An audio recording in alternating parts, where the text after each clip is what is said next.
안녕하세요, 고남입니다. 네, 오늘은 2021년 상반기 농협은행 신규 직원 채용에 대해서 자소서 항목 분석을 한번 해보았습니다. 일단 기본적으로 이제 2021년 금융권의 채용이 시작됨을 어떻게 보면 알리는 것 같아요. 2월부터 이제 앞으로 계속 다양한 채용들이 뜰 건데, 올해는 많은 준비하시는 취업준비생 분들께서 좋은 결과로 저에게 전달해 주시면 좋을 것 같고요. 기본적으로 구독자 여러분들 아시겠지만 동영상 더보기란이나 이렇게 자막을 통해서 무료 자소서 첨삭 방법에 대해서 말씀을 드렸고요. 자소서 첨삭 방법은 일단 오픈 채팅방 들어오시고 네이버 카페를 통해서 신청해 주시면 되고요.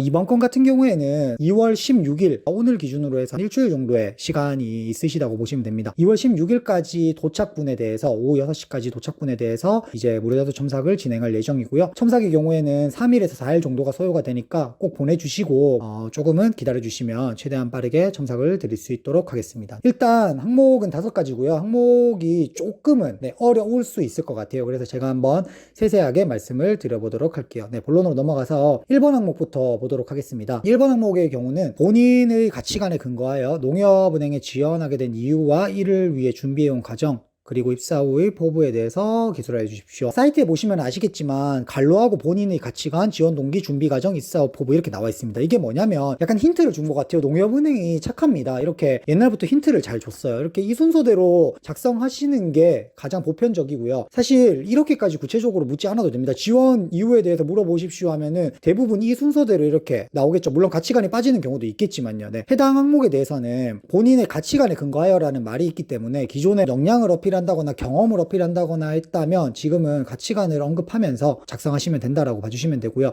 늘 그렇다시피 문단 나누기 필수고 2가지 작성은 필수입니다. 그리고 제가 최근에 지원 동기 항목을 마침 이렇게 영상을 올렸었는데 그 영상을 한번 보시고 지원 동기 작성해 주시면은 좀 도움이 더 되시지 않을까 싶습니다. 이렇게 동영상 카드란에도 올려두도록 할게요. 그리고 해당 건 같은 경우에는 사실 지원 동기가 여러 개가 있겠죠. 제가 말씀드린 것처럼 관련된 경험이 있다면 그 경험을 살려도 되고요. 아니면은 농협은행의 인재상이나 핵심 가치나 살려도 되겠지만 가치관에 근거하는 거기 때문에 조금 쉽게 풀 수 있는 거는 농협은행의 사업이나 농협은행의 방향, 농협은행의 어떤 상품, 그 다음에 농협은행의 연간 계획을 보고 이런 계획들이 있구나를 토대로 가치관에 이렇게 연계시키면 조금 더 쉽게 쓸 수 있습니다. 그러니까 보통은 기업의 지원 동기를 쓰세요, 직무의 지원 동기를 쓰세요 이렇게 하는데 가치관이라는 게 하나 있기 때문에 제가 말씀드린 것처럼 사업이나 상품에 연계해서 쓰시면 해당 항목은 조금은 쉽게 작성하실 수 있다라고 볼 수 있고요. 글자 수가 전체적으로 500자밖에 되지 않습니다. 이 말은 뭐냐면 최대한 하고자 하는 거를 심플하고 명확하게 작성해야 됩니다. 사실 단순히 지원 동기가 아니죠. 해당 건 같은 경우는 가치관도 언급해야 되고 지원 동기도 언급해야 되고 준비 과정도 살짝 언급해야 되고 포부까지 나와야 됩니다. 그렇게 되려면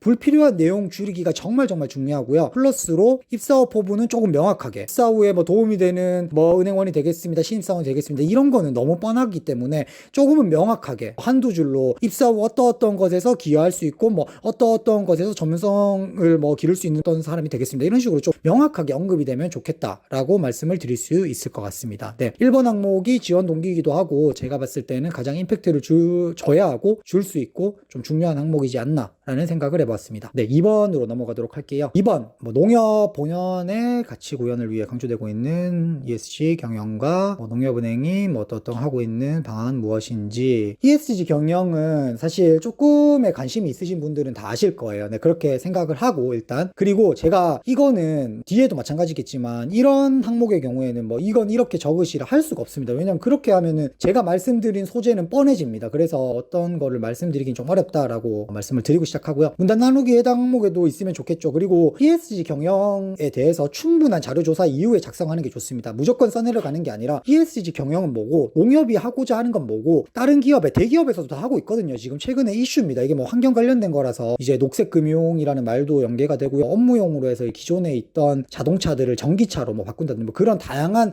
이슈들이 있습니다. 이 외적으로도 정말 많고요. 그래서 다양한 자료조사 이후에 이게 좋겠다 저게 좋겠다라고 하면은 그거에 대해서 가져가면 좋지 않나라는 생각을 해보고요. 농협은행이 지역사회 농업 농촌의 지역사회를 위해서 실천할 수 있는 방안이기 때문에 자료조사가 돼야 됩니다. 왜냐하면 지금 이미 실천하고 있고 이미 잘 되고 있는 건데 이런 걸 실천하면 좋겠습니다. 뭔가 되게 관심도가 없어 보이고 매력이 떨어지고 리스크가 상당히 있죠. 그러니까 이런 부분을 위해서라도 충분히 농협이 현재 하고 있는 방안을 가볍게 언급해도 좋고요. 아니면 조사 이후에 실천을 위한 구체적인 방안으로 풀어가는 것이 뭐 하나의 방법이 될 수 있을 거라 생각합니다. 현재 하고 있는 것에 대한 충분한 자료조사, 이거는 제가 계속 강조드릴 수 있을 것 같습니다. 본인이 수행할 수 있는 역할에 대해서 기술하라고 했기 때문에 추상적인 방향 제시보다는 제가 말씀드린 것처럼 조금 명확하고 구체적인 제시가 필요합니다. 나의 역량과 뭐 연결하고 연계할 수 있는 어떤 실천할 수 있는 방안이 언급되면은 자연스럽게 나의 수행 역할이 쉽게 풀어지겠죠. 전달하기 쉬워지겠죠. 그러니까 최대한 그 부분에 대해서 생각하면 좋을 것 같아요. 실천할 수 있는 방안을 나와 전혀 관계가 없는 거를 언급하면서 나는 여기에서 어떤 역할을 수행하겠다라고 말하기가 어렵잖아요. 그러니까 실천할 수 있는 방안을 어떤 걸로 잡아가는지가 가장 중요하지 않을까라는 생각을 해봤습니다. 네, 3번으로 넘어가도록 할게요. 3번 같은 경우에는 디지털 생활금융 플랫폼, 가장 중요하다고 생각되는 요소, 입행 후에 기여할 수 있는 방안. 2번과 약간 유사한 것 같아요. 이것도 마찬가지인 것 같아요. 디지털 생활금융이 뭐냐, 그리고 농협은행에서 추구하는 건 뭐냐, 이거는 지금 네이버에 검색만 해도 엄청 나옵니다. 은행장이 얘기한 것도 있고요. 이것도 마찬가지로 농협은행뿐만 아니라 모든 금융기관에서 디지털 플랫폼을 구축하기 위해서 디지털 금융 이런 식으로 많이 언급하고 있습니다. 그래서 충분한 관련 조사가 필요합니다. 모든 것은 그래요. 제가 최근에 지원 동기 영상에서도 말씀드린 것처럼 취업 준비생들은 노력에 비례한다고 생각합니다. 결과는 충분한 노력을 거치신 이후에 작성하시면 분명히 그만큼의 더 임팩트를 줄 수 있지 않나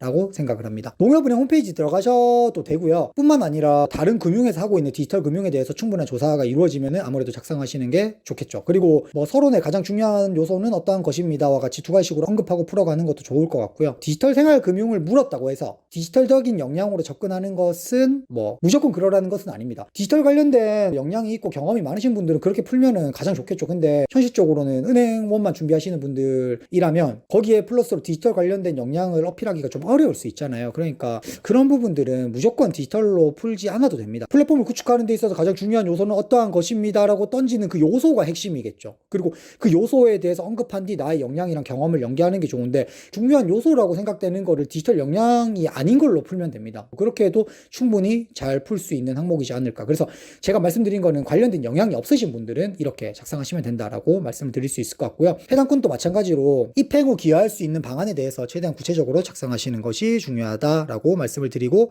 넘어가도록 하겠습니다. 네, 4번. 몰입이 가진 힘에 대해서 본인의 생각, 자신이 살아오면서 가장 몰입했던 경험과 느낀 점. 몰입이라는 단어에 대한 정의를 풀지 않으셨으면 좋겠어요. 제가 말씀드린 것처럼 글자 수가 짧습니다. 이번에 500자면은 쓰다 보면은 금방이거든요. 그러니까 몰입이란 뭐 어떤 것입니다. 이렇게 본인만의 정의가 나와서 풀어지는 것, 그간의 상식의 틀을 깨는 어떤 정의를 언급하는 것까지는 괜찮을 것 같은데, 정말 우리가 알고 있는 몰입의 정의 있죠. 뭐 단어에 대한 정의, 그거는 굳이 언급하지 않아도 좋을 것 같고요. 내가 생각하는 몰입의 힘에 대해서 두 가지식으로 언급하고 풀어가는 것은 뭐 추천드릴 수 있을 것 같습니다. 그리고 단어의 차이예요. 결국은 자신이 살아오면서 가장 몰입했던 거, 이게 뭐 어떤 거와 유사할까요? 가장 열정적이었던 경험, 이런 항목은 많았잖아요. 뭐 가장 노력을 쏟았던 거, 가장 열정적으로 임했던 경험, 이런 것들은 많았기 때문에 비슷한 항목이라고 보시면 쉽게 풀 수 있습니다. 너무 뭐 몰입이라는 단어에 빠지지 않아도 좋고, 물론 몰입과 열정은 조금의 단어적인 차이가 있을 수는 있습니다. 하지만 제가 말씀드린 건 어떤 사례나 소재를 선택함에 있어서 조금은 쉽게 선택하실 수 있지 않나라는 생각을 해보았고요. 생각보다는 어렵지 않은 항목일 것 같아요. 해당 항목은. 그리고 경험에 대해서 작성할 때 제가 늘 강조드리지만 상황 설명, 경험 설명은 한두 줄로 간략하게 언급만 하고요. 그 과정에서의 나의 역할, 나의 역량 발휘, 느끼고 배운 점에 집중하는 것이 가장 중요하다라고 말씀을 드릴 수 있을 것 같습니다. 네, 마지막 5번 항목으로 넘어가도록 할게요. 자소서 내용 외에 추가적으로 자신을 소개할 내용, 이런 항목들이 농협에서도 많이 나오고 타기업에서도 이런 항목들이 있습니다. 사실 뭐 앞에 지금 물어본 것 중에서 나오지 않은 것들이 뭐가 있죠? 생각보다 금융에 대한 역량 어필이 없지 않았나요? 지원 동기에서 어필했을 수도 있겠지만, 그래서 제 생각에는 자유롭게 날 표현하면 되는데 업무 관련된 역량 어필이 추가적으로 되면 좋을 것 같고요. 있으신 분들은, 경험 있으신 분들은 어필하면 좋고요. 업무적 강점을 어필해도 좋고요. 아니면 뭐 협업은 어떤 기업이든 필요한 거겠죠. 그러니까 협업 관련된 역량이나 경험이 있다면 어필해도 좋고요. 아니면 농협에 관련된 어떤 경험, 농협에서 있으시면 가장 좋은 게 개혁직을 했다든지, 아니면 농협에서 어떤